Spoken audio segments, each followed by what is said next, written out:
안녕하십니까 여러분. 정말 반갑습니다. 일단 저희 강연을 시작 전에 이수만 회장님은 굉장히 공부를 또 준비를 많이 해갖고 오신 것 같아요. 근데 사실 저는 제 이야기에 주된 스토리, 또 많은 분들이 사실 그 스토리를 좋아하시거든요. 요즘 대한민국에서 박찬호한테 말을 시키는 건 굉장히 위험한 일이다 라고도 하는데, 아무튼 위험함을 무릅쓰고 이 자리에 참석해서 제 이야기를 경청해 주실 여러분들께 감사하고, 또 이 자리에는 40대, 50대 분들이 주로 계실 거라는 이야기를 들었어요. 사실 이렇게 보니까 더 젊은 분들도 많고 또 더 연장자이신 분들도 이렇게 눈에 띄는데, 저한테는 항상 모든 분들이 고마운 그런 분들입니다. 특히 40, 50대 분들은 저하고 같은 시대를 같은 청년으로서 또 유소년 길을 거치면서 제가 미국에서 활동하는 그러한 시대를 같이 살면서 더 깊은 아주 밀접한 동질감으로 느끼면서 그거를 응원했던 그런 분들이고요. 또 60대 70대 분들은 사실 우리나라에 IMF가 왔을 때 그때 정말 절실한 그런 마음으로 저를 응원하면서 더 깊은 꿈과 희망을 갖고 또 용기를 갖고 다시 우리나라 경제를 일으키는데 큰 역할을 해줬던 그런 분들이 아마 60대 70대 분들이 많지 않았나. 또 그런 분들을 이렇게 뵈면은 그런 이야기를 저에게 손을 꼭 잡고 해주십니다. 수고했어. 당신 덕에 이렇게 내가 용기 내고 또 기쁨도 얻고 희망을 얻어서 그때 다시 일어설 수 있었어. 이런 이야기를 해주십니다. 이 자리를 빌어서 모든 분들께 저에게 응원을 주고 또 희망을 줬고 긍정적인 에너지를 항상 주었던 모든 분들에게 감사한 이야기를 드리고 싶고요. 또 이 자리에 저에게 이렇게 위험한 스피커로 초대를 해주신 이 매일경제사에 감사한 말씀을 드리겠습니다. 저의 이야기는 저의 스토리에 주로 이야기가 있습니다.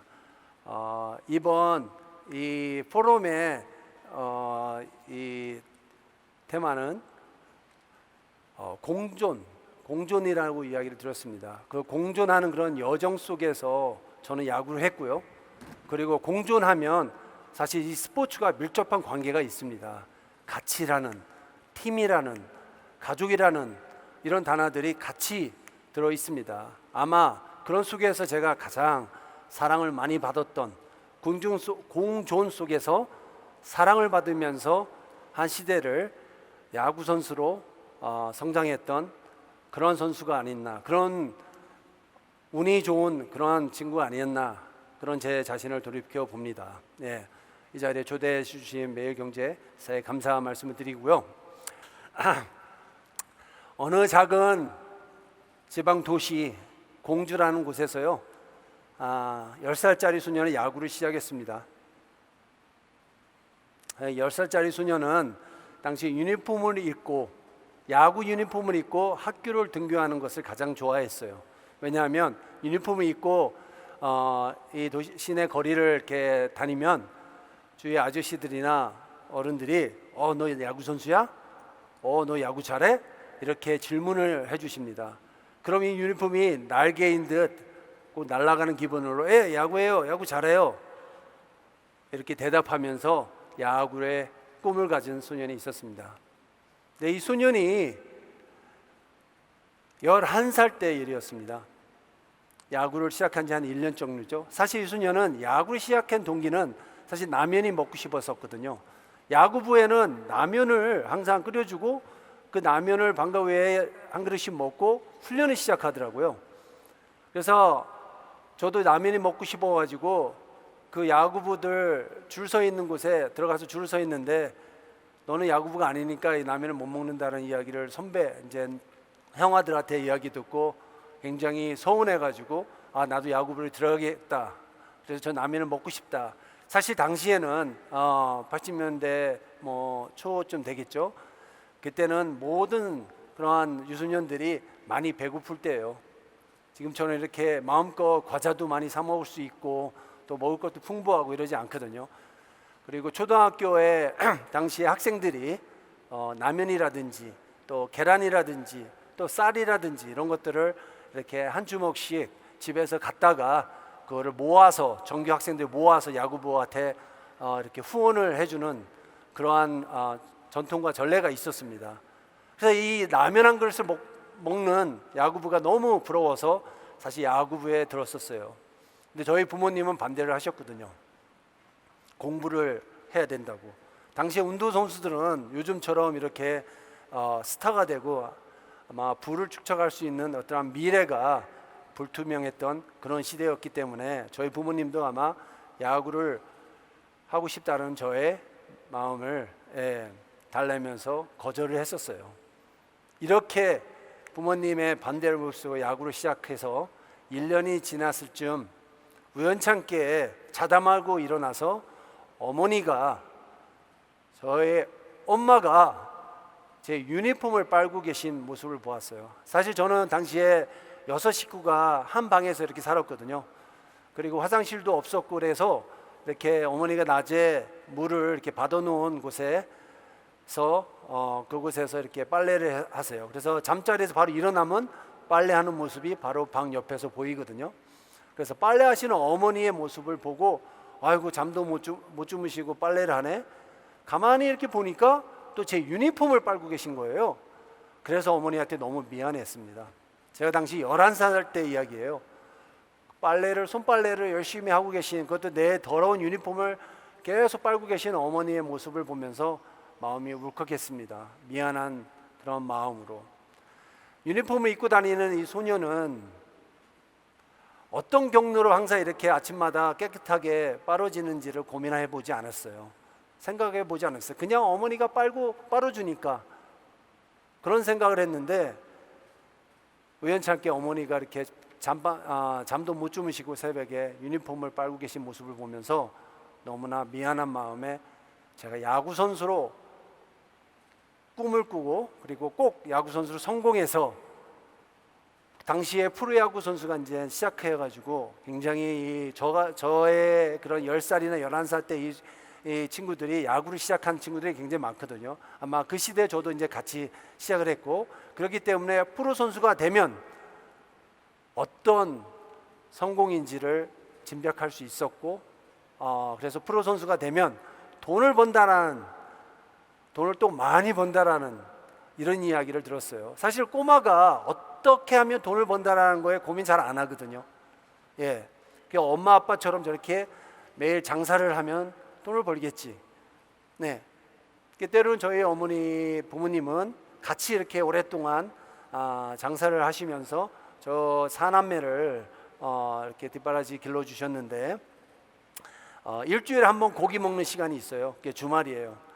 일요일이면 아버지가 아들 셋이 있는데 아들들만 데리고 목욕탕에 데려가서 하루 목욕하고 그러고 와면은 어머니가 소고기에다가 잡채를 많이 넣어서 푹 끓여가지고 그거를 나눠 먹는 시간이 주말마다 있습니다.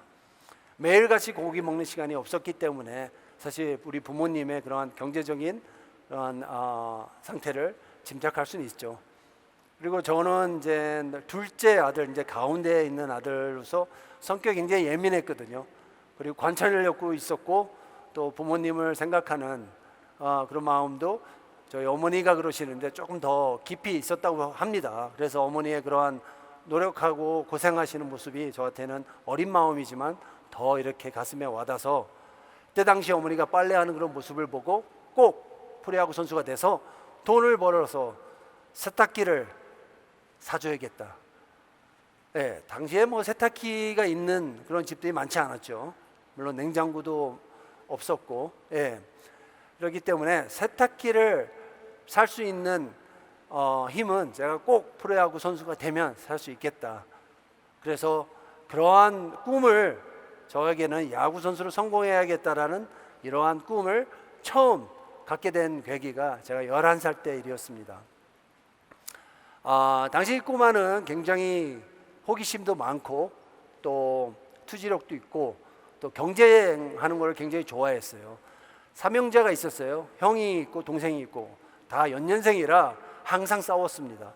그래서 항상 이기려고 하는, 누가 더 힘도 세고 누가 더 싸움도 잘하고 하는 그런 경쟁을 하는 습관이어서 있는지 형들보다도 더 야구를 잘하고, 물론 아우들보다도 더 야구를 잘해야겠다는 이런 마음이 굉장히 깊었고요. 또 어머니 세탁기를 사줘야겠다는 그런 마음으로 힘들어도 때로는 선배들이라든지 감독님, 코치님한테 꾸중을 듣고 혼이 나고 집에 들어와도 많은 선수들이 사실 훈련 양보다도 그러한 어떠한 두려움 때문에 야구를 그만두거나 포기하는 이런 상황이 많거든요. 근데 저는 어머니 세탁기를 사줘야 된다는 이런 마음 때문에 아무리 힘들고 아무리 감독님한테 무서움, 또 선배들이 괴롭혀도 그거를 참고 견딜 수가 있었던 것 같아요. 이런 유년기를 거치면서 참고 또 참고 할 수 있는 에너지는 아마 어머니의 힘이 있었지 않았나 그런 생각이 듭니다. 그렇게 저는 노력했고요. 그리고 개인 연습이라는 게 얼마나 중요한지를 굉장히 느끼면서 개인 연습을 하면서 다른 친구들보다, 다른 선배들보다 더 야구를 잘해야겠다라는 생각을 하면서 집에 와서도 훈련을 게으르하지 않고 개인 연습을 더 많이 했던 것 같아요. 사실 호기심이 많았던 그런 친구는 중학교 때 처음 투수를 시작하면서 더 많이 두각이 났어요. 호기심이 많았던 이 사춘기 소년이 투수를 시작했는데 당시 감독님이었던 오영세 감독님이 저를 투수로 한번 기용을 하면서, 당시에 3루수였거든요.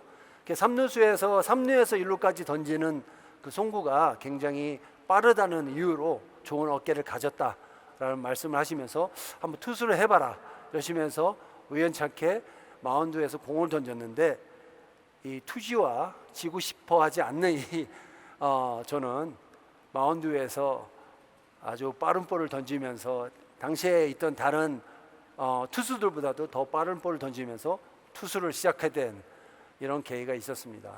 감독님은 저에게 이런 이야기를 해주셨어요. 너는 투수로 성공할 수 있어. 그런데 투수는 말이야, 하체 힘이 좋아야 되고 담력이 있어야 돼. 이 좋은 배짱, 단단한 배짱, 용기 있는 이런 투수들이 공을 잘 던져. 이런 말씀을 해주셨어요. 저는 그 감독님의 굉장히 존경하는 그런 분이셨거든요. 왜냐하면 그 감독님은 글쎄요, 요즘은 이렇게 보기 드문 그러한 이런 스승과의 그러한 뭐라고 할까, 그러한 애정 깊은 그런 스토리가 과거에는 많았거든요. 감독님은 매일 먼저 훈련이 끝나면 집에 가시는데, 사실 집에 가시는 게 아니라 어딘가 몰래 숨어서 아이들이, 선수들이 다 잘 집에 가는지, 학교를 떠나는지, 감독님이 없는 자리에 선후배 사이에 너무나 많은 그런 사고가 나는지 안 나는지 이런 것들을 항상 체크하시는 분이었어요. 그래서 당시에 이 하우스 도구를 챙기는 이런 하우스 창고를, 제가 당번이었기 때문에 열쇠를 갖고 있는 제가 그걸 다 정리하고 집에 돌아가는 저를 뒤에서 감독님이 부르시더라고요. 깜짝 놀랐죠. 감독님이 아까 떠나신 지 한참 됐는데 다시 저를 뒤에서 부르시는 감독님을 쳐다보니까 자전거를 타고 다니셨는데 자전거를 타고 이렇게 오시면서 찬우야 뒤에 타 하시더라고요. 그래 자전거 뒤에 감독님을 만질 수가 없었기 때문에 안장을 이렇게 꽉 잡고 갔어요. 감독님 자체로만 해도 굉장히 부담감이 있고 위험이 있는 그런 분이 저를 자전거에 태우셔가지고 가시면서 내 허리 꽉 잡아 그러시더라고요. 그래 허리를 또 꽉 잡았는데 덜덜덜 떨었어요. 너 인마 투수가 이렇게 겁이 많으면 어떻게 하시면서, 투수는 말이야 하체 힘이 좋아야 되고 배짱이 좋아야 하고 담력이 좋아야 돼. 그런 말씀을 하셨어요. 너가 성공하고 싶으면 꼭 하체 힘도 기르고 담력도 길러. 이런 말씀 하셨어요. 그날 밤부터 호기심이 많은 이 친구는 고민을 했습니다. 담력은 어떻게 기를까? 하체 힘은 어떻게 길러질까? 그래서 생각한 게 일단 담배라네. 담력 어떻게 길러지는지 고민했습니다. 그래서 공동묘지를 다니기 시작했어요. 네, 당시에는 전설의 고향이라는 프로가 굉장히 우리 청소년들에게 공포의 프로그램이었기 때문에 입을 뒤집어 쓰고 보는 그런 방송이었잖아요. 그렇기 때문에 이 공동묘지를 다닌다는 것은 죽음을 무릅쓰는 일과도 같은 일이었어요. 사실 첫날부터 공동묘지에 밤에 가는 것은 이룰 수가 없었습니다. 두 번째 날도 마찬가지였고요. 세 번째 날도 마찬가지였어요. 결국 네 번째 날에 저의 도전은 성공을 했습니다. 첫날, 두 번째, 세 번째 날에 그 경험을 가지고 네 번째 날을 했어요. 걸어서 20분이면 가는 곳을 한 3시간이 더 걸려서 갔어요. 가다 망설이고 저 앞에 공동묘지가 보이기 시작할 때는 그 다음부터는 발길이 떨어지지 않더라고요. 저기만 가면 감독님이 말씀하시는 그 담력이 키워질 텐데 나는 이렇게 겁쟁이인가 그런 생각을 하면서, 그리고 돌아서 다시 집으로 가기에는 너무나 창피하고, 왜? 지난 3일 동안 실패를 했었기 때문에. 3시간이 걸려서 드디어 공동묘지 가서 비석 하나를 찍고 집에 들어왔습니다. 아마 30초도 안 걸렸었던 것 같아요. 집에 돌아오는데 뒤에서 뭔가가 부르는 것 같기도 하고 잡는 것 같기도 하고, 이렇게 저의 담력 기르기 훈련은 시작이 됐습니다. 그 다음부터 매일 가는 것들은 익숙해졌기 때문에 쉬워지더라고요. 그리고 제가 그렇게 두려웠던 귀신은 한 번도 나타나지가 않았어요. 다 저의 상상이었던 것 같아요. 두려움도 상상이었던 것 같습니다. 그리고 하체 힘을 어떻게 길러야 되는지, 좋은 투수가 되려면 정말 빠른 볼을 던지려면 정말 하체 힘이 좋아야 된다는데, 제가 사는 집에 당시 이제 언덕 위에 이제 달동네 같은 그런 동네라고 칭할 수 있는 그런 곳이었어요. 그래서 집에 가려면은 오르막길, 계단 이런 것들이 굉장히 많았어요. 지금 사실 그 집이 박물관이 되어가지고 많은 그런 어린이들이 와서 구경을 하고 그러고 가는 어떤 관광 투어의 한 명소가 되긴 했는데, 그 동네 일대를 다 오리걸음 토끼띠으로 다녔어요. 아까웠어요. 집에 그냥 걸어서 들어가는 게. 그래서 집에 갈 때 항상 오르막길 아니면은 계단이 보이면 토끼띠으로 항상 다녔어요. 매일같이. 그 시간이 아까워서. 그렇게 하체 힘을 기르는 것에 굉장히 노력을 많이 했습니다. 물론 이제 학교에서 다른 친구들과 같이 팀 훈련 동안에 하체 운동을 한다거나 뛰는 거에는 더 열심히 했죠. 100m를 뛰면 저는 110m를 뛰었어요. 예. 뭐 8km 피기를 100개를 해야 된다 그러면 저는 101개를 했습니다. 다른 친구들은 100개를 하니까요. 물론 90개밖에 못하는 친구들도 있었죠. 저는 101개를 했어요. 감독님이나 코치님이 하라는 그게 한계라고 생각하면 저는 한 개를 꼭 더 했어요. 한 개를 더 하니까 한 개만 더라는 게 생기더라고요. 또 한 개를 더 하니까 또 한 개를 더. 이렇게 한 개 한 개씩을 거듭하니까 언젠가는 100개가 감독님이나 코치님이 하라고 하시는 그런 팀 훈련은 너무나 쉽게 몸에 익더라고요. 그래서 오히려 집에 가서도 개인 훈련을 한다든지 동네 한 바퀴를 뛴다든지 하체 운동을 한다든지 이런 것들이 더 쉽게 저한테는 다가왔던 것 같아요. 그래서 저의 하체 힘은 단련이 됐고, 훗날 하체가 참 좋다라는 것 때문에 사실 메이저리거의 스카우터들한테도 눈에 띄는 그런 계기가 됐죠. 네, 상체보다 하체가 더 발달이 됐다라는 투수, 그것도 빠른 볼을 던지는 그런 투수를 더 가치 있게 메이저리그 스카우터들은 눈여겨봤던 것 같습니다. 이렇게 저의 야구 시작과 함께 청소년기는 지나왔고요. 그리고 저는 참 인복이 굉장히 많습니다. 많은 분들이 타고남이 뭡니까? 어깨입니까? 근성입니까? 무엇입니까? 라는 질문을 많이 받습니다. 근데 저는 이렇게 이야기합니다. 제가 타고난 거는요 아무것도 없어요. 근데 한 가지는 인복인 것 같아요.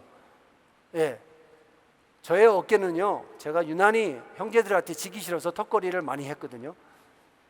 제가 유난히 형들한테 지기 싫어서 팔씨름을 이기고 싶어서 형들을 팔굽혀펴기를 많이 했어요.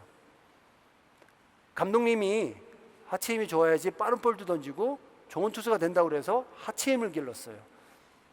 이렇게 보여지는 어떠한 능력들은 다 노력에 의해서 만들어진 것 같고요. 타고남은 인복인 것 같아요. 저는 유난히 제가 야구 선수로서 이렇게 지내면서 많은 그런 코치, 지도자들을 만나게 돼요. 유난히 많은 지도자들한테 애정을 받는 그런 선수였던 것 같아요. 이렇게 저를 처음 투수를 만들어 주신 감독님, 자전거를 채워주시면서 생각이 납니다. 그때 당시에 이 민나리 밭이 있어요. 그리고 옆에는 갈대밭이 있고 집은 하나도 없어요. 그런 시골이었어요. 집에 가는 그 길 속에서 이 감독님은 저에게 투수로 성공을 하려면 지금 너 손을 떨고 있는 것처럼 하면 안 된다고, 하체 힘이 좋아야 되고 담력이 길러져야 된다고, 이렇게 자상하게 저의 미래에 어떠한 큰 화두를 주시면서 지켜봐 주시고 그러한 감독님이 계시고요. 고등학교 때는 저에게 유난히 투수로 잘하고 있는 저에게 각별한 애정을 주시면서 또 먹을 것을 유난히 많이 챙겨주신, 먹을 게 있으면은 저를 불러다가 감독님 방으로 불러서 이거 좀 먹으라고 이렇게 해주시는 분이 계세요. 예. 고등학교 때 감독님 그 양창희 감독님이라고, 또 사모님까지 그렇게 저에게 애정을 주셨던 그런 분이 있었고, 또 대학 때는 제가 미국 가는 거를 너무나 서운하게 생각하시고, 또 제가 가는 날 그렇게 눈물로 저를 격려하면서 배웅해 주셨던 김보영 감독님, 제가 대학교 때 도중에 미국에 이제 가게 됐거든요. 아무도 그 전에 전례가 없었기 때문에 제가 가는 미국에 도전하는 그런 길이 너무나 걱정스러웠던, 걱정해 주셨던 그런 분이십니다. 그리고 또 미국 가서도 저를 이렇게 애정을 갖고 저에게 큰 후원자 역할, 자칭 아메리칸 파더리라고 항상 하시면서 이렇게 애정을 주셨던 타미 라수다 감독, 다저스 감독님이었죠. 그분은 항상 영어도 하나 못하는 저를 데리고 그분이 초대받은 파티라든지 지인들의 그러한 만찬이라든지 이런 데 데리고 다니는 걸 좋아하셨어요. 그분은 항상 저를 자랑스럽게 미국 사람들한테 소개를 하는 걸 좋아하셨어요. 동양에서 온 최초의 선수다, 이렇게 소개를 하는 걸 굉장히 좋아하셨어요. 저는 영어를 못해서 이 소통이 안 되니까 얼마나 답답하고 또 두렵고 또 불편했겠습니까? 그런 저의 속마음은 모르고 여기저기 그렇게 저를 데리고 다니시는 그런 저를 사랑해 주신 감독님이 계셨고요. 떠나실 때 그분의 이제 관을 제가 들고 다저스 스테디움을 이렇게 한 바퀴 돌았던 그런 기억이 갑자기 생각이 나네요. 그리고 저를 선택해 주셨던 피터 오말리시라는 구단주, 메이저리그 역사상 아마 구단주가 직접 선수를 스카우트하기 위해서 직접 나섰던 분은 처음일 거예요. 이분의 아버지는 첫 흑인 선수를 메이저리그에 진출시켰던 제키 라빈스라는 첫 흑인 선수가 있거든요.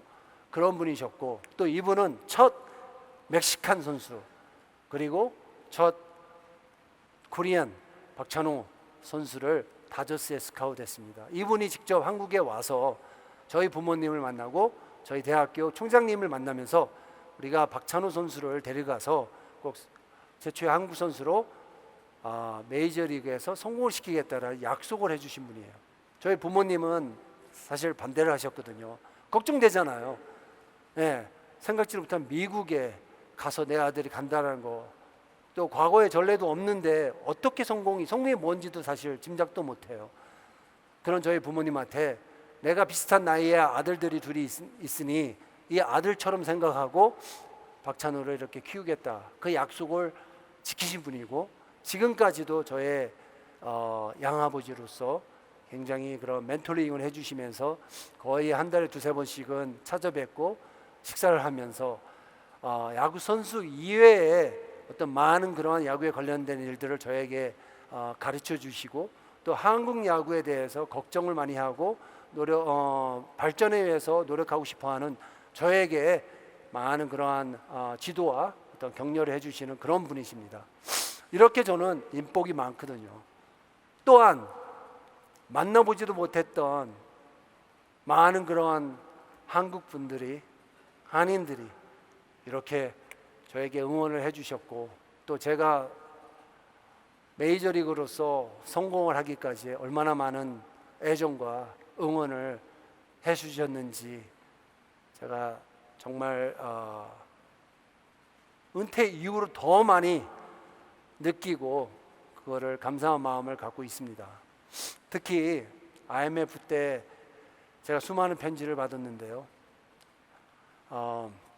그 편지들 속에서 너무나 힘들어하는 분들, 근데 그 힘들어하는 분들이 제 경기 한 경기를 보면서 용기를 가졌고 다시 해봐야겠다라는 희망을 가졌다라는 그런 이야기, 그런 편지 내용들, 그리고 당시에 많은 유학생들, 아마 여기 계신 분들도, 이 포럼에 참석하신 분들도 미국에서 유학을 하면서 IMF 때 다시 한국에 돌아가야 되는 그러한 현실을 겪으신 분들도 많을 거예요. 근데 당시에 제가 원정을 다니잖아요. 그러면은 한국에 가야 되는데 학생들이 야구 이제 스탠드에서 저한테 이제 선수 유니폼을 입고 제가 이제 준비를 하는 저에게 막 소리를 집니다. 형님 사인 좀 해주세요 하고, 저 지난주에 갔어야 됩니다. 아버지 사업이 부도가 나가지고 저 한국에 가야 되는데 다저스가 온다고 그래서 저 불법 체류하고 있습니다. 꼭 사인 좀 해주세요. 저 다음 주에 한국 가는데요. 아버지가 부도가 나서 저 한국에 갑니다. 저 가기 전에 아버지 선물로 사인 받아가지고 가고 싶습니다. 이런 이야기들, 이런 학생들을 제가 많이 만났습니다. 그래서 아마 그 이후에 아마 학생들을 보면 조카 같기도 하고 또 이렇게 어린 동생들 같기도 하고 그래서 말이 많아진 것 같아요. 사인을 해주면서 야, IMF 때 너의 선배들은 다 한국에 돌아가야 됐었어. 너 돈 아끼고 정말 술 많이 먹지 말고 공부 열심히 해서 대안의 아들이 돼야 된다 진짜. 고생하는 거 다 참아라. 이런 이야기 한마디씩 하면서 사인을 해줬어요. 예. 그랬더니 그들은 저에게 TMT라고 그러더라고요. 근데 저에게 고마운 그러한 별명이고요. 그 스토리와 그 인연들은 저에게 굉장히 소중합니다. 이렇게 많은 분들이 저하고 인연을 하고 이러니 제가 인복을 타고나지 않았겠습니까? 예, 그래서 항상 감사하는 마음으로 이렇게 이런 자리에 쓰면은 옛날 이야기들을 이렇게 저에 하면서 많은 분들과 공감하고 또 감사 인사를 할 수 있는 기회가 돼서 너무나 좋습니다. 제가 준비한 건 많은데 준비한 거 이야기 못하고 지금 한 번도 쳐다보지도 못하고 이거 보지도 못하고 지금 계속 제 얘기를 했네요. 예, 아까 이수만 회장님 이야기를 들으니까 또 생각나는 게 굉장히 많아서 이런 이야기를 거듭했습니다. 은퇴를 하고 나니까 이제 제가 이제 11년 됐거든요. 야구에 대한 그런 애정과 야구를 바라보는 그러한 마음과 눈이 많이 달라졌어요. 사실 선수 생활을 할 때는 매일 그러한 프레셔, 그런 부담감이라든지 잘해야 된다라는 그러한 마음들이 저를 항상 짓누르고 사실 불편하게 한 적도 많이 있었거든요. 굉장히 행복해야 되는데 행복보다는 오히려 더 책임감이라든지 어떤 많은 부담감이 많이 있었던 그러한 선수 생활을 겪었고요. 떠나고 나니까 그리움이 그렇게 생기더라고요.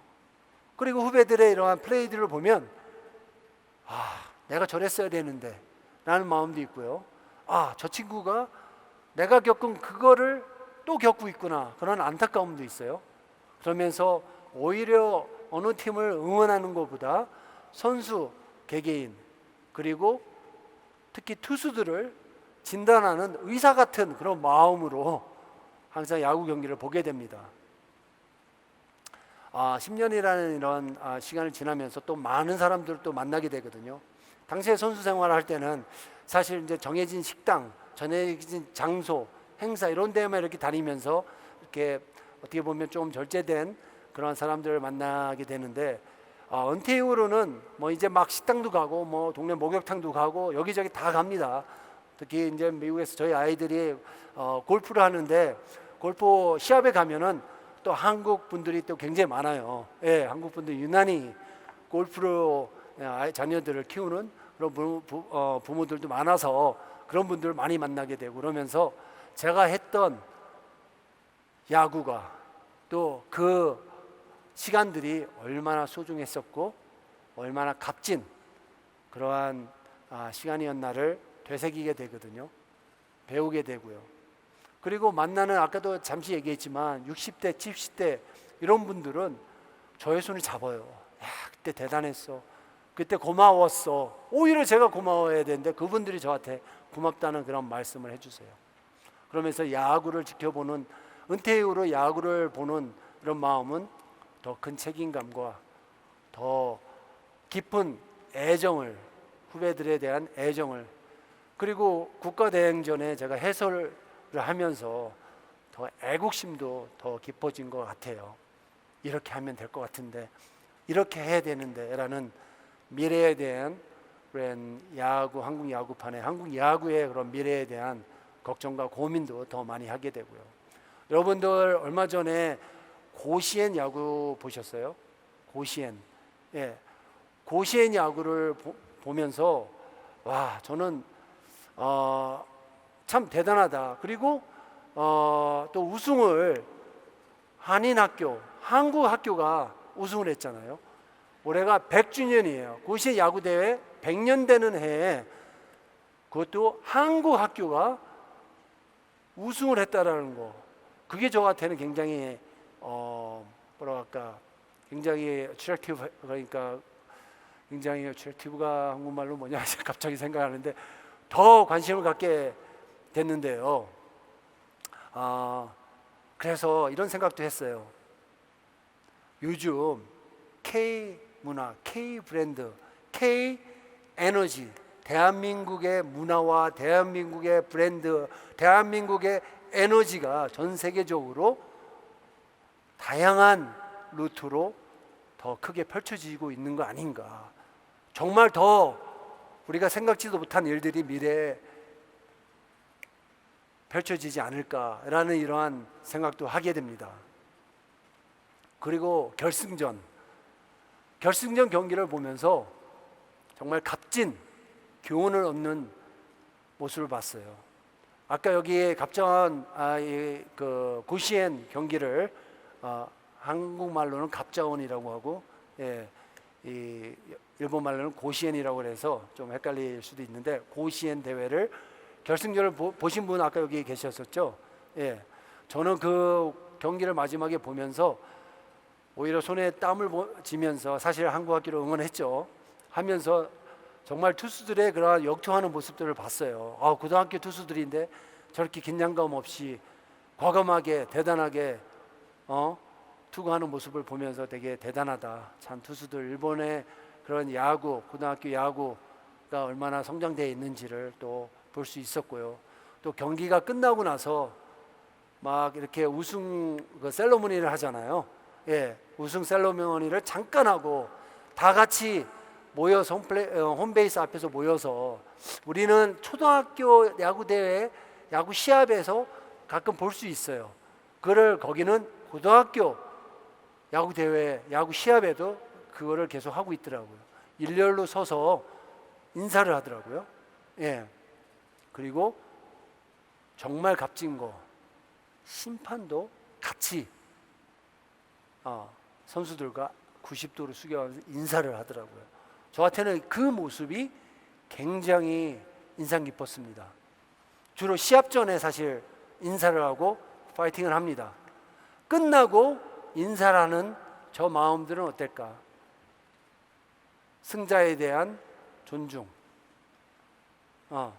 또 서로 간에 패자에 대한 존중, 그리고 다 같이 심판도 같이 90도로 숙여서 선수들과 인사를 하는 모습이, 와, 이거를 우리가 배워야 되는데, 이거를 보고 느껴야 되는데, 우리는 이기면은 그냥 그 셀러모니로 그냥 1분이 됐든 5분이 됐든 그게 끝이거든요. 패자는 들어가서 그냥 눈물 흘리는 친구들도 있고, 아쉬워서 승자의 셀러모니만 계속 지켜보다가 나중에 시상식에 모여서 상패 받고 아쉬운 마음을 달래게 하면서, 학부모님들이 오셔가지고 그냥 그래도 수고했어 하면서 달래는 이런 모습. 제가 어린이 야구 대회를 두 대회를 항상 매년 하고 있기 때문에, 리틀 야구 대회, 초등학교 전국 야구 대회 하고 있기 때문에 그 모습들을 결승전마다 제가 그 모습을 보거든요. 근데 일본 야구는 그게 아니더라고요. 교훈이 있고 교육됨이 있고 갖춰져야 된 인성 교육이 있더라고요. 특히 우승팀의 선발 투수가 그 친구가 경기를 끝나고 인터뷰하는 모습을 봤어요. 신문에도 나왔고,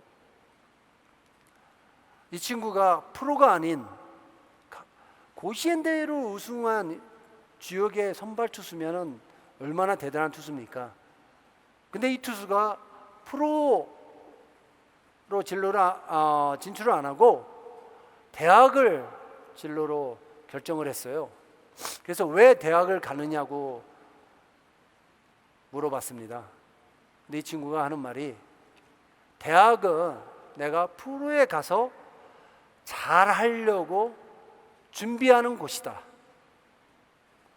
근데 많은 그런 선수들이 프로에 가면 어떨 거고, 얼마를 벌 거고, 얼마를 준다니까 그런 많은 유혹들에 프로를 가는 경향이 많을 거예요. 과거에 유현진 선수가 한화 이글스에 있을 때 미국의 스프링 캠프에 왔어요. 하와이에서 잠깐 만났는데, 유현진 선수가 이제 곧 몇 년 있다가 미국에 가고 싶어 한다고 하고, 갈 수 있는 선수로 벌써 이렇게 많은 이야기가 났었어요. 그래서 제가 유현진 선수한테 그랬습니다. 미국에 진출하는 게 꿈이 아니고 가서 어떻게 해야 될지를 꿈을 꿨으면 좋겠다. 그럼 지금 무엇을 준비해야 될지를 고민해라. 몸 관리, 영어, 거기는 뭔지, 나는 마이너리가 뭔지 메이저리그가 뭔지도 모르고 미국에 갔거든요. 너는 이제는 그걸 다 아니까 그런 미국 메이저리그의 시스템, 이런 것들을 잘 알고 가면 어떤 환경과 현실에 처해도 슬럼프라는 게 있기가 쉽지 않습니다. 우리가 잘 몰라서 슬럼프라는 곳에 빠지게 되거든요. 슬럼프에 빠지면 헤어나는 방법을 알면 금방 나올 수 있거든요. 물론 많은 경험들이 필요하겠죠. 조언자도 필요하겠죠. 그래서 미리 준비를 하는 사람한테는 그 폭이 깊지도 않고 수월할 거라고 생각했습니다. 그래서 그런 조언을 했고요. 아마 이 결승전의 우승을 이끌었던 이 투수의 마음가짐도 그런 게 아닌가. 젊은 선수가 어떻게 그런 생각을 했는지, 대학이라는 곳에 가서 학업을 통해서 더 많은 공부를 하면서 야구를 하고, 그때 대학을 졸업하고 프로에 가서는 더 잘할 수 있는 사람으로 프로에 진출하고 싶다 라는 그런 마음을 어떻게 갖게 됐는지, 어떤 교육 때문에 이런 생각을 하게 됐는지, 아마 오타니라는 선수의 영향도 굉장히 클 거라고 생각해요. 대단하죠, 오타니 선수. 네, 대단하죠. 그러니까 우리는 혹시 실패라는 것을 너무 각인시키는 거 아닌가. 제가 미국에 진출해서 가장 혼동스러웠던 게 뭐라고 지적을 안 하더라고요. 어떻게 해야 된다고 이야기를 안 하더라고요. 하라고 답을 안 주더라고요. 계속 질문만 해요, 저한테. 네, 계속 질문만 해요. 영어도 못하는 저한테. 그래서 때로는 그 순간을, 어려운 순간을 모면하기 위해서 거짓말도 해요. 아닌데 yes 해요. 근데 나중에는 저 생각하죠. 제가 거짓말했던 거, 당시에 좀 팔이 안 좋았었는데 당시에 너무 긴장이 두려워서 더 이상 할 수가 없을 것 같았는데 이런 것들을 거짓말했던 거. 그 다음에 혼자 고민해요. 다음에는 내가 정확하게 이야기를 해야지 라는 용기를 내봅니다. 과거에 공동묘지 갔을 때처럼. 사실 공동묘지 갔었던 일들이 저의 지금까지도 제가 어떠한 일에 도전할 때 그 생각을 하면 그 일도 했었는데 이 일이라고 못할 거 뭐가 있어. 사실 오늘 이 자리에 오는 것도 저한테는 여기서 공 던지라고 하면은 저는 굉장히 해피하게 잘 던질 수 있을 것 같은데 말을 하게 되면은 말하라고 하면 굉장히 힘들어요. 그래서 많이 하는 것 같아요. 예. 무슨 이야기를 하려고 했는지 잠깐 까먹었는데요. 공동묘지 이야기하기 위해서 미국에 갔더니 이렇게 질문을 많이 합니다. 자립심을 그리고 본인의 생각을 자꾸 끌어내서 본인의 야구를 하게끔 만들려고 하는, 실수를 해도 실패라고 단정을 짓지 않습니다. 우리는 미국은 이 미국과 한국 뭐 이렇게 나눠서 이야기를 하는 건 아니지만은 제가 받은 어떠한 마이너리그 있을 때부터 메이저리그까지의 어떠한 이러한 코치들의 저의 지도하는 모습을 보면 실패는 안 가르친 것 같아요. 패배는 있을지언정 패배를 통해서 우리가 무엇을 느끼고 배웠는지를 알면 다음 경기에 그거를 고쳐서 써먹을 수 있거든요. 패배라는 거 1등 아니면 다 패배처럼 느껴지게 만드는 이 사회가 조금 변화돼야 되지 않겠나 이런 생각도 듭니다. 아마 이런 속에서 성장했던, 이런 교육 시스템에서 성장했던 오타니 선수가 있었고, 그 고시엔 대회 우승을 이끌었던 그 투수도 있었던 것 같습니다. 우리 어른들이 지금 여기에 계신 분들이 아마 40대, 50대, 60대도 계신 것 같은데 어른이라고 이제 이야기를 하는데요. 어른들이 생각해야 될 게 그런 거라고 생각합니다. 이번에 올림픽 경기에서도 안세영 선수 사건도 있었잖아요. 선수들이 이런 불만이 있을 수 있어요. 근데 그것이 무엇인지 어른들의 책임을 가지고 바라봤다면 더 빨리 온화한 애정과 사랑의 마음으로 이게 성장할 수 있는 어떤 발판이 되지 않았나 그런 생각도 듭니다. 그래서 우리가 젊은 세대들을 위해서 해야 될 거, 어떤 책임감을 갖는 의식인 것 같아요.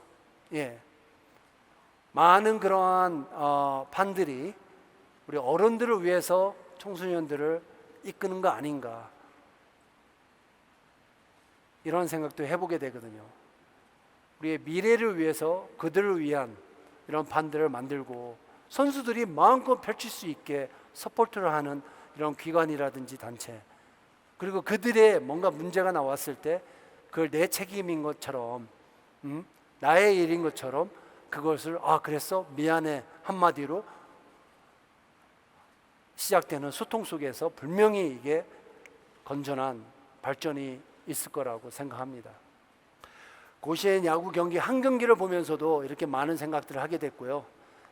또 이 자리를 빌어서 이런 여러분들을 이렇게 만나게 되면서 한 시대를 저와 같은 그런 청년기를 겪으면서 밀접하고 정말 깊은 애정의 그런 마음으로 응원받았던 그런 이야기도 할 수 있었고요.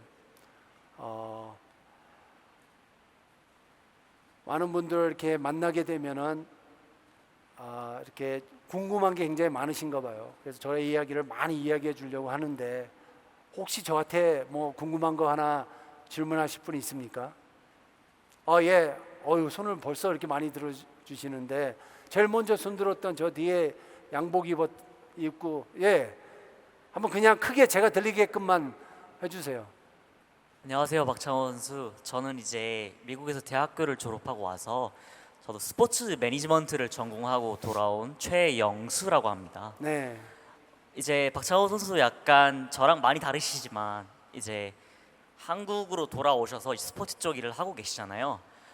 저 같은 경우는 이제 미국에서 스포츠 시장이 크다 보니까 처음에는 가게 될 때 정말 저랑 잘 맞고 할 수 있는 일도 맞겠다 하면서 갔던 것 같아요. 그런데 이제 현재는 이제 한국으로 돌아와서 제가 정말 사랑하고 좋아하는 스포츠 쪽 일을 하려고 하는데 아무래도 미국보다는 한국이 좀 더 시장도 많이 작고 조금 더 문화도 다르잖아요. 그래서 참 요즘에는 그런 스포츠적 차이와 이런 좀 좁은 시장에 대해서 어떻게 제 커리어를 더 발전할 수 있을까 약간 선수분들한테 언제나 궁금했었거든요. 감사합니다. 예. 갑자기 강연장이 토크방으로 됐는데요.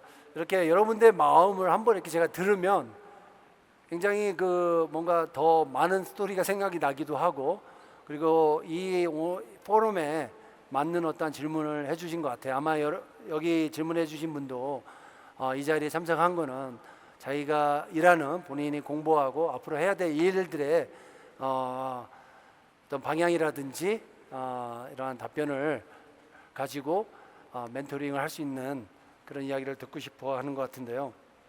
한국의 힘은 대단한 것 같아요. 작은 시장이라고 했는데 우리는 작기 때문에 더 큰 글로벌하게 퍼져나가는 것 같아요. 많은 분야에서. 사실 아까 이주만 회장님도 계셨지만 강연을 했지만 제가 굉장히 존경하는 이유는 열정과 어떤 노력을 멈추지 않으시거든요. 그러니까 그분이 이루어낸 어떤 한국 K 엔터의 어떤 성공이 굉장히 더 거대해졌잖아요. 한국 엔터의 어떠한 성공들이 글로벌하게 이렇게 퍼져나가는 그런 성공들이 아마 K 브랜드인 많은 제품들의 퀄리티를 높여주고 특히 스포츠 쪽에도 더 많은 밸류를 갖게 만드는 역할이 된 것 같아요. 그러니까 많은 사람들한테, 많은 세계인들한테 한국이라는 K, 코리아라는 브랜드를 각인시켜줬기 때문에 그걸 긍정적으로 더 가치 있게 각인을 시켜줬기 때문에 한국 사람으로서 이뤄내는 많은 일들이 더 글로벌하게 퍼져나가지 않나 그런 생각이 듭니다. 스포츠도 마찬가지예요. 요즘 올림픽 경기를 보니까 그들이 갖고 있는 재능과 어떤 장기, 매너, 행동 이런 것까지 K 문화와 같이 그 밸류를 전 세계 사람들이 인정을 하더라고요. 스포츠도 마찬가지거든요. 제가 처음 미국 가서 그냥 어렸을 때 배웠던 모자 벗고 인사하는 거, 심판이 공 던져줄 때 모자 벗고 받는 거 이런 것들을 처음에 가서 했어요. 근데 이 사람들 굉장히 낯설게 느끼더라고요. 그래 물어보는 거예요. 왜 그런 행동을 했냐? 이거 우리 어렸을 때 배웠다. 상대에 대한 리스펙이다. 그런 이야기를 했어요. 한국은 이런 매너와 예의를 가리키는 문화다. 그런 이야기를 했어요. 그래서 스포츠 부분도 많이 이렇게 우리 문화를 알릴 수 있는 계기가 되거든요. 스포츠 마케팅, 매니지먼트 이런 것들 공부하시는데 앞으로 선수들을 그 기능은 그들의 노력에 의해서 성장이 됩니다. 발전할 수 있습니다. 하지만 매니지먼트로서 재능을 인성과 어떠한 인성을 좋은 그런 인성을 겸비한 어떠한 인재들을 키워내고 또 그렇게끔 뭔가 좋은 선수로 거듭나는 게 아니라 훌륭한 사람으로 목표를 가질 수 있는 스포츠 선수들을 좀 생각을 했으면 하는 그런 바람이고, 사실 제가 노력하는 일의 한 부분이 그거거든요. 어린이 유소년 야구 캠프를 하고 야구 대회를 열고 하면서 아이들 많이 만나게 돼요. 그리고 캠프할 때는 저희는 야구를 별로 안 가르칩니다. 질문, 답, 아이들 귀를 많이 아프게 만들어요. 그들이 저한테 글을 써야 돼요. 그리고 발표를 해야 돼요.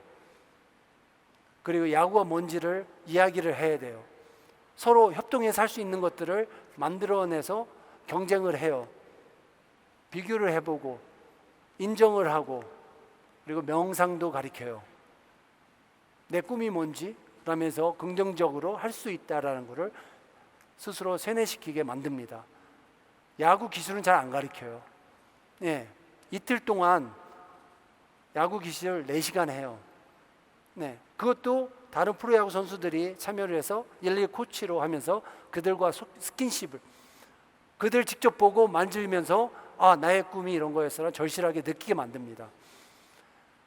제가 노력하는 부분이 그거거든요. 사실 많은 부분들이 제가 미국에 처음 가서 느꼈던 컴플렉스에서 나온 거예요. 발표를 하고 인터뷰를 하면서 대답을 해야 되고 많은 사람들 앞에서 공을 던져야 되고 이런 거에서 굉장히 주눅들고 경험하지 못한 그러한 것들을 하면서 그들은 어렸을 때부터 그걸 배워서 프로야구 선수가 돼서도 그걸 하더라고요. 팀 미팅 같은 걸 하면은 역시 말 잘하고 앞장서서 이야기하는 그런 선수들은 학교도 다르더라고요. 네, 전공이 법대로 나온 선수도 있고요. 비즈니스 전공인 선수도 있고 심리학을 전공한 선수도 있어요. 근데 결국 야구로 한 팀이 돼서 뭉쳤어요. 사람들한테 꽉꽉맞는 거는 야구 퍼포먼스예요. 근데 만약에 그들이 야구를 끝나고 이후에 어떤 일을 할 수 있을까요? 아마 더 보람 있고 더 중요한 사회에 귀한 일들을 할 수 있을 거라고 생각해요. 그래서 저는 아이들에게 야구 선수를 꼭 성공할 필요는 없어요. 최선을 다해서 노력할 부분이 야구 선수. 하지만은 같이 노력할 부분, 책도 많이 읽고 말하는 것도 배우고 영어도 배우고 그래서 글로벌하게 우리 K 유소년들을 가르치는 게 저의 보람 있는 일입니다. 네, 제가 아시아 최다승 124승을 했습니다. 124승까지 하기에 우여곡절 정말 많은 그러한 경험을 해보고 슬럼프도 겪어보고 했습니다.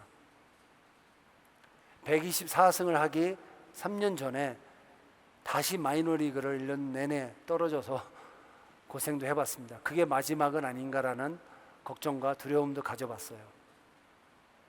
2007년도 시즌을 마이너리그에서 두 팀의 마이너리그에서도 방출이 돼서 두 팀의 마이너리그 팀에서 활동을 하고 끝이 났어요. 그러면서 이제 희망은 없다. 한국에서도 이제 박찬호는 끝났다. 박찬호 시대는 이제 갔다. 이제 은퇴해야 된다라는 이야기를 많이 했어요. 근데 한 사람만 끝이 아니라고 그러더라고요. 한 사람만 끝이 아니라고 그러더라고요. 거울 속에 있는 그 녀석만 끝이 아니라고 그러더라고요. 왜? 124승을 해야 되니까. 히데오 노무 선수 123승 은퇴를 했거든요. 123으로 끝이에요. 그럼 아시아 최다는 124승이 돼야 되는 거잖아요. 거울 속에 그 녀석이 야 124승 해야지 라고 이야기를 하더라고요. 근데 오라는 팀도 없고 어떻게 해요? 마이너리그 경기도 아니고 메이저리그 경기에서. 그래서 제가 문을 두드렸습니다. 다시 다저스에 연락을 해서 초청 선수로 테스트를 해달라. 뭐 돈도 많이 벌었고 커리어도 좋고 더 이상 안 해도 사실 괜찮은, 사실 저희 부모님은 그만해라고, 너무 안타까워서 안쓰러워서 그만해도 된다고, 수고했다고 이런 말을 해주셨어요. 근데 거울 속에 이 녀석은 계속해서 안 된다고 그러더라고요. 그래서 다저스 문을 두드렸습니다. 다저스에서 거절할 것 같은 마음을 무릅쓰고 연락을 했는데 다저스에서는 오케이 초청을 했어요. 저는 거절할 줄 알았는데 왜 오케이라고 했는지. 왜? 다저스에서는 투자할 게 없거든요. 오히려 더 테스트 받는 거, 초청 선수를 초대하는 거 돈 드는 일도 아니고 와서 해라. 그러면은 벌써 또 한국의 다저스 마케팅이 효과가 있을 거 아니에요. 메이저리그에 가든 안 가든. 그게 너무 고마웠어요. 그 기회가 나에게 마지막 남은 기회가. 그런 일도 있었고요. 그리고 다음에 재기를 해서 다시 90마일 중반대 이상으로 던지는 빠른 볼을 찾을 수 있었어요. 마지막이라는 이 생각이 주는 에너지는 굉장하더라고요. 예. 그래서 2008년도에 여름에 한참 몸이 만들어진 보통 선수들한테는 6월달, 7월달이 가장 몸이 잘 만들어져 있거든요. 그때 가장 빠른 볼을 던졌는데 다시 98마일까지의 볼을 찾았고요. 그 다음에 필라델피아에서 월드 시리즈까지 갈 수 있는 어떠한 영광스러운 무대에도 서보게 되고요. 그 다음엔 양키즈 미국에 갔더니 양키즈라는 팀이 얼마나 대단한 팀이고 역사적으로 훌륭한 팀인지 그걸 알게 됐어요. 그래서 저 팀에 한번 해보고 싶다라는 생각도 들었는데 마침 포기하지 않았던 저에게 이런 기회도 생기는구나 라고 생각했어요. 그런데 선발 투수할 때는 1년에 10승도 하고 18승도 하고 그랬기 때문에 124승 할 때 7승이 남았었거든요.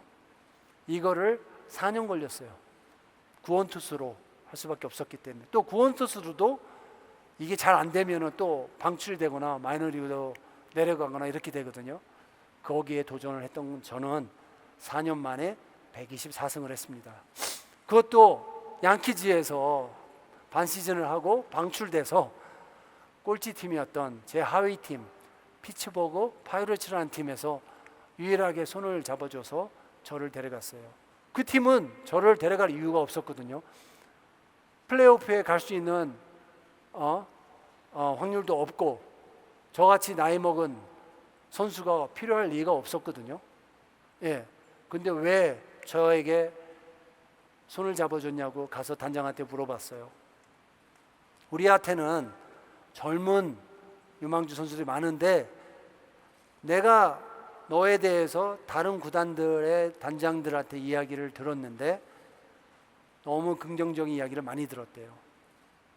조용히 묵묵히 굉장히 열심히 하는 선수라는 이야기를 많이 들었대요.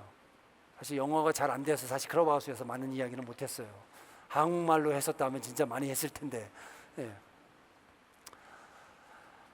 그러한 긍정적인 이야기 때문에 우리 젊은 선수들한테 미래를 위해서 너의 베테랑다운 그러한 경험들이 필요하고 이야기들이 필요하다.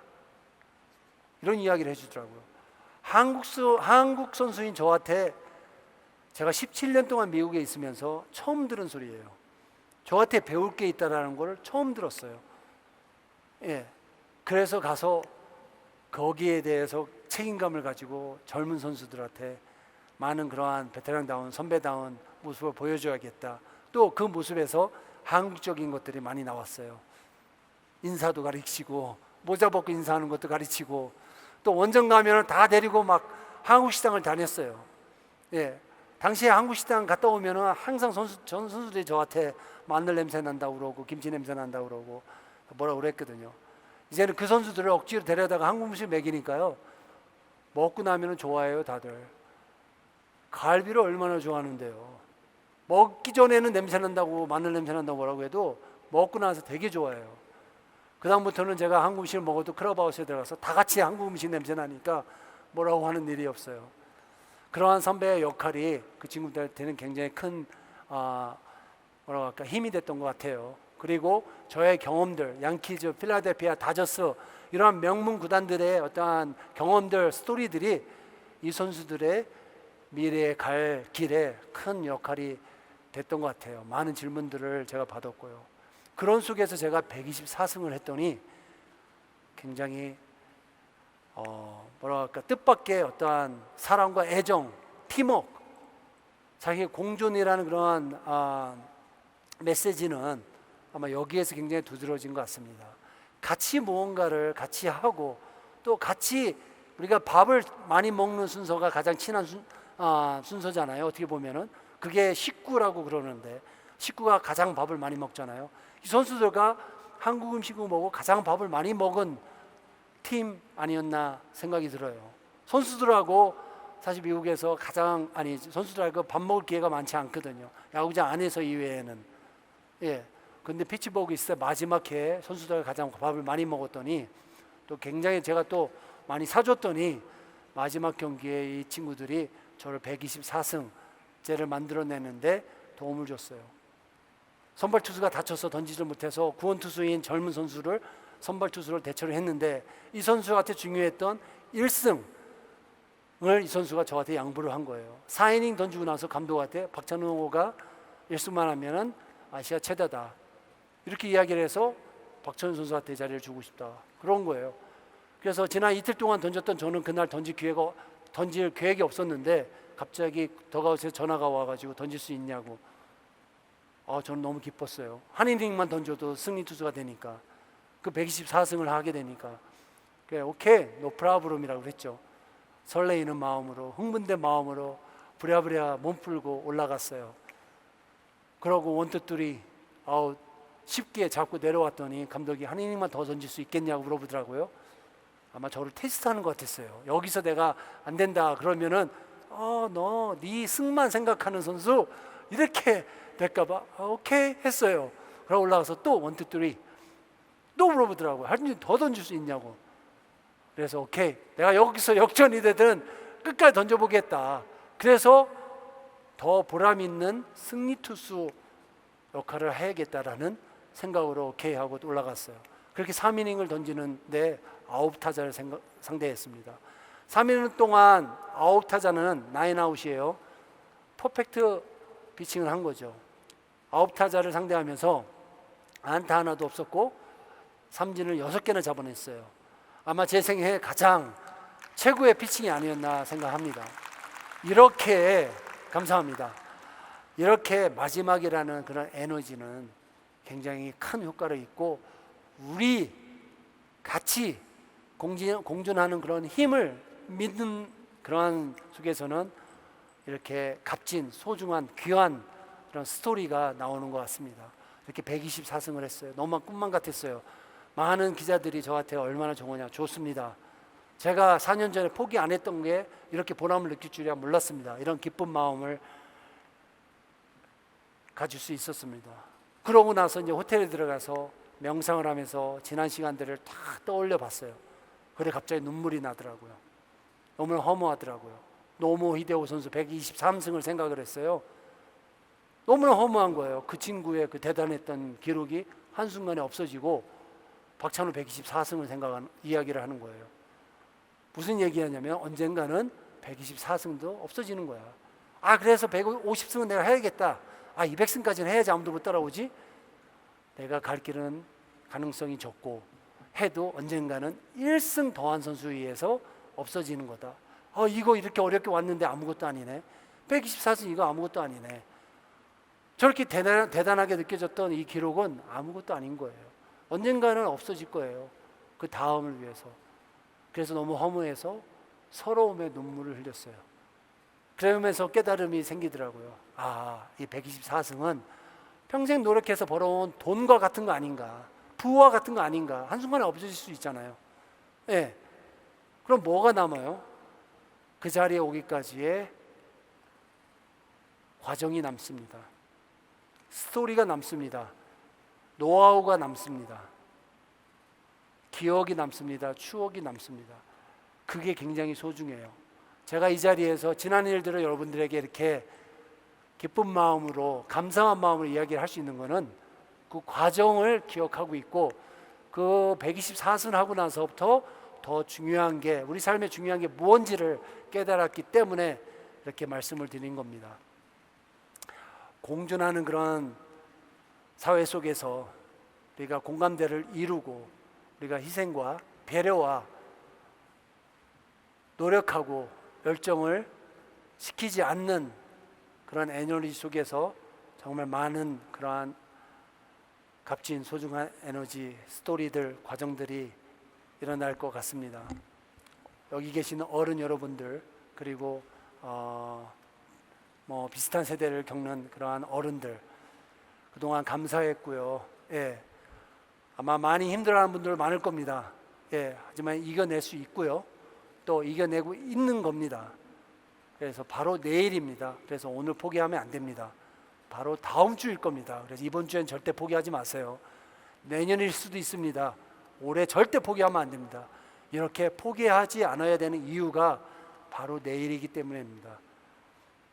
저도 하루하루가 그렇게 지나왔던 것 같아요. 견디고 견디다 보니까 124승, 많은 사람들의 귀함, 공감대 속에서의 맞는 에너지, 추억들을 얻었습니다. 오늘 이 자리도 저에게는 굉장히 소중하고요, 값지고요. 그리고 여러분들이 제 이야기를 들으면서 뭔가 느껴지고 생각나는 기억들이 있을 겁니다. 그것 또한 저에게는 굉장히 중요한 보물입니다. 경청해 주신 여러분들 감사하고요.